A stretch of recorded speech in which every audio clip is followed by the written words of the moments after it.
All right, we have with us another candidate, Junaid Ahmed from Illinois. I think District 8, right? The Yes, 8th. sir.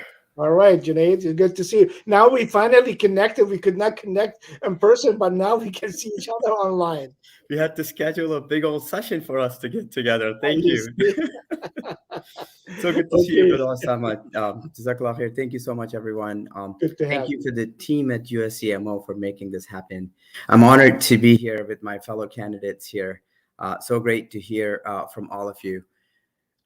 You know, my race is sort of unique in one nature that I have been I've been a volunteer. I've been a supporter of the incumbent that I'm going against, Raja Krishnamurthy. I have been a strong supporter of him, and he came to the fore in 2016. He seemed to stand for all the right things, from healthcare to environment to pretty much you name it. He was on the right side when he came into the fore, and I was excited. I supported him at the same time when I was volunteering for Bernie's campaign.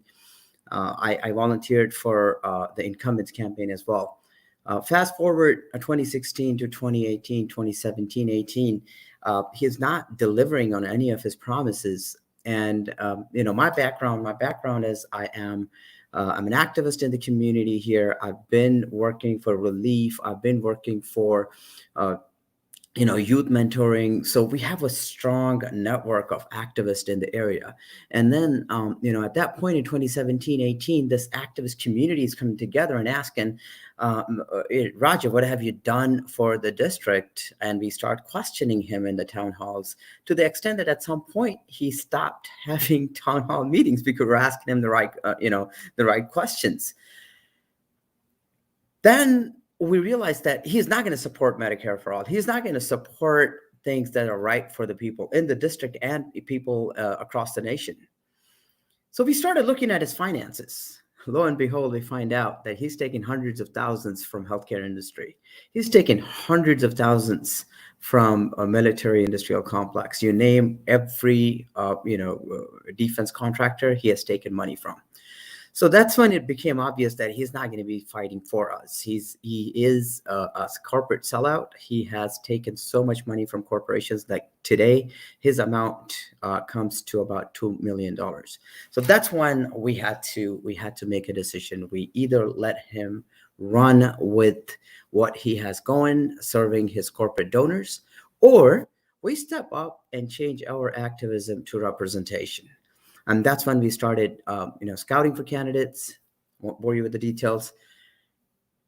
Fast forward 2 3 months, we couldn't find anybody who would stand up against someone who has about $7.5 million at the time. Right now he has about almost 12 mil. With that kind of money, we could not find anybody who was in a local elected office, or who had some sort of a political presence. And that's when our group of activists, they came together and like, Janae, instead of asking others to run, why don't you run?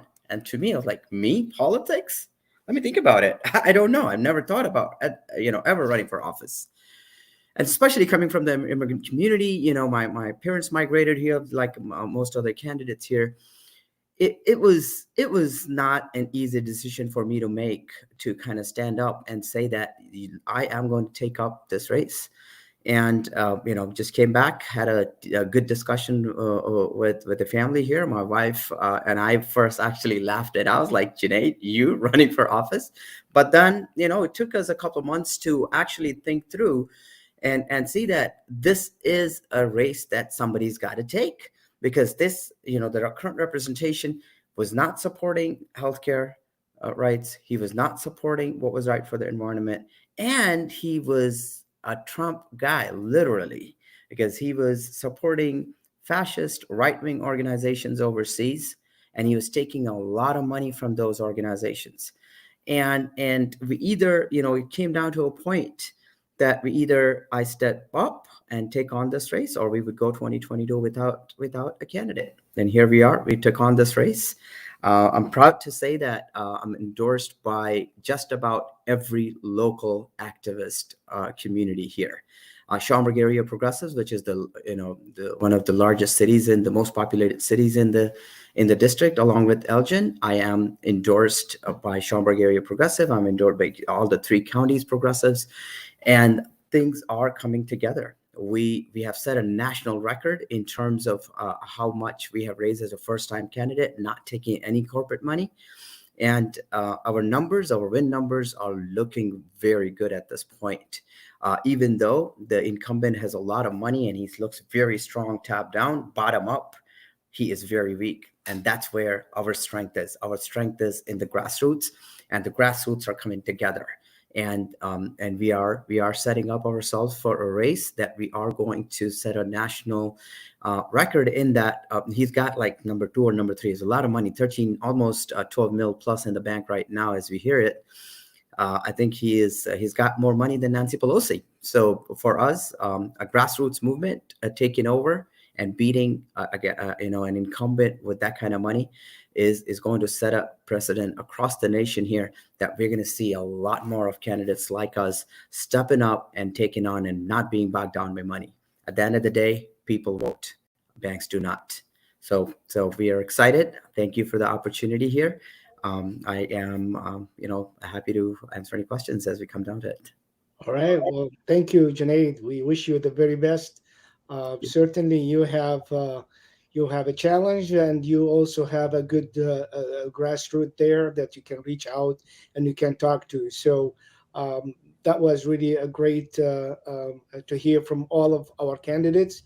We're going to end this session, and we're going to start a new session where everybody is going to join us. But before that, we have one more candidate from California as well that will be joining us now. And then after that, we will have a question and answer where all the speakers, if they are still around, will be able to join us. And then we can have a discussion with all of you. So thank you, Junaid. And let's move now on to the next.